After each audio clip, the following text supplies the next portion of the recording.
নমস্কার বন্ধুরা, আমি মধুমিতা। আজকে আমি এই যে কাঁঠালের বীজ নিয়ে চলে এসেছি রান্নাঘরে। আজকে আমি কাঁঠালের বীজ দিয়ে বড়া তৈরি করে দেখাবো। আর অনেকে আছে পাকা কাঁঠাল খেতে পছন্দ করে না, কিন্তু কাঁঠালের বীজ খেতে খুব পছন্দ করে। আর এইভাবে বড়া বানালে না বাড়ির ছোট থেকে বড় সবাই খুব পছন্দ করবে, মজা করে খাবে। এই বীজগুলো ছোট ছোট করে কেটে নেব।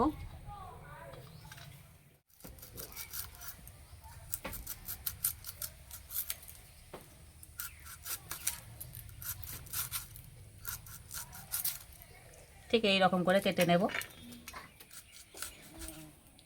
আমার তো এই কাঁঠালের বীজে যে কোনো রান্না খেতে দারুণ লাগে।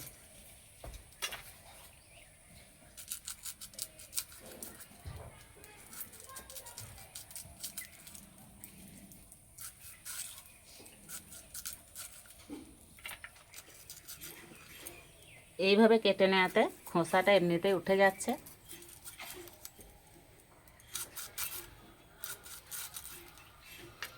এবার একটু ঝেড়ে নেব, তাহলে একটু আর খোসা থাকবে না।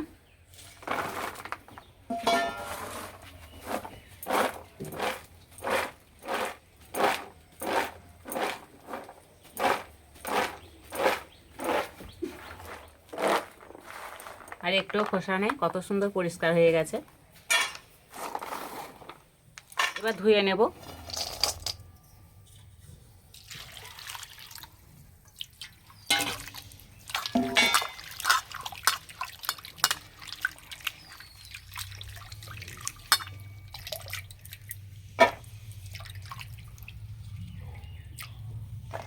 এবার এর মধ্যে দেবো হলুদ গুঁড়ো, নুন, ভালো করে মাখিয়ে নেব।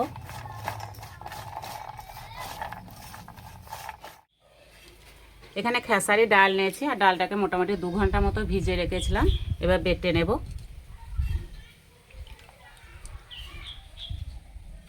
এই খেসারি ডাল দিয়ে বড়াগুলো বানালে না খেতে দারুণ লাগে।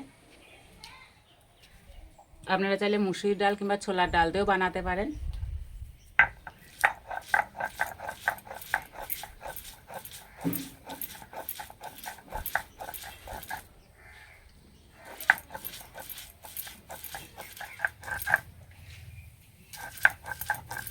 এই বাটার সময় খুব একটা বেশি জল দেব না।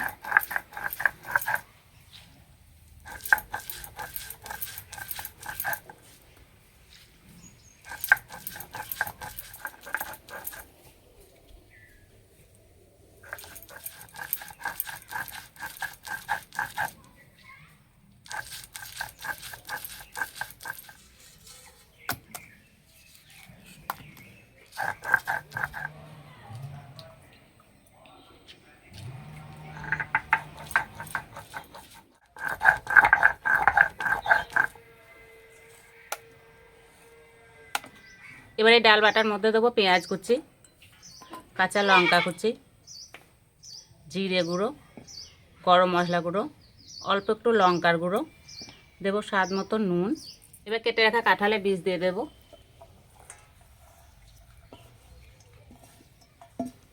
একসঙ্গে ভালো করে মেখে নেব।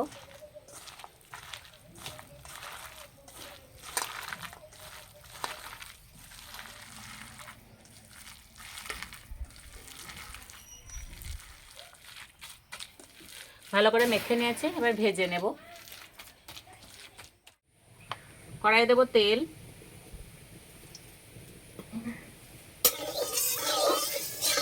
তেল গরম করে নিয়েছি, এবার বড়াগুলো দিয়ে দেবো। ঠিক এইভাবে নেব, আর এইভাবে একটু চ্যাপটা করে নেব।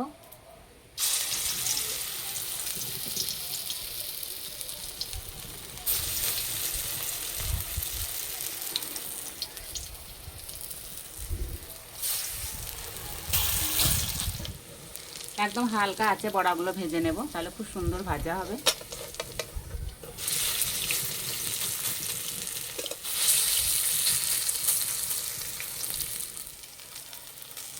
দুপুরকার গরম ভাতের সঙ্গে যদি একটু ডাল আর এরকম বড়া থাকে না, তাহলে অন্য আর কিচ্ছু লাগবে না।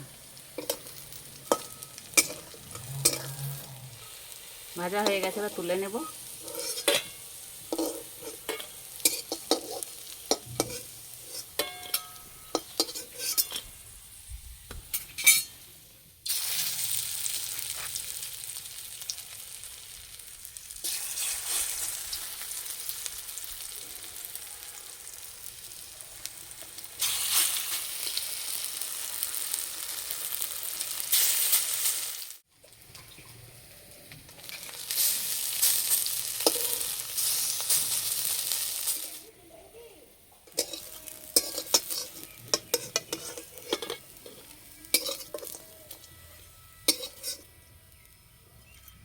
সবগুলো ভেজে নিয়েছি। কোনো রকম ঝামেলা ছাড়া ঝটপট এই বড়াগুলো তৈরি করে নিতে পারেন। আর বন্ধুরা, খেতে দারুণ লাগে। এবার খেয়ে বলবো কেমন হয়েছে। আর একদম মুচমুচে হয়েছে।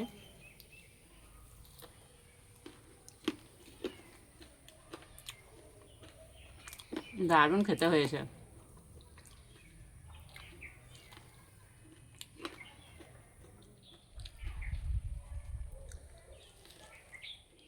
এই বড়াগুলোর স্বাদই আলাদা, খেতে দারুণ লাগছে।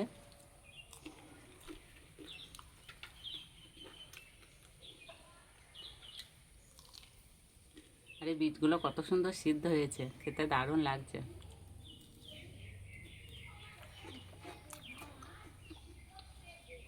একদিন হলো এইভাবে তৈরি করে খেয়ে আমাকে কমেন্টে জানাবেন কেমন লেগেছে। আজকে বড়া রেসিপিগুলো ভালো লাগলে বন্ধুদের সঙ্গে শেয়ার করবেন, চ্যানেলটি সাবস্ক্রাইব করবেন। আজকে এই পর্যন্ত, আবার অন্য কোনো রেসিপিতে দেখা হবে। সবাই সুস্থ থাকবেন, ভালো থাকবেন।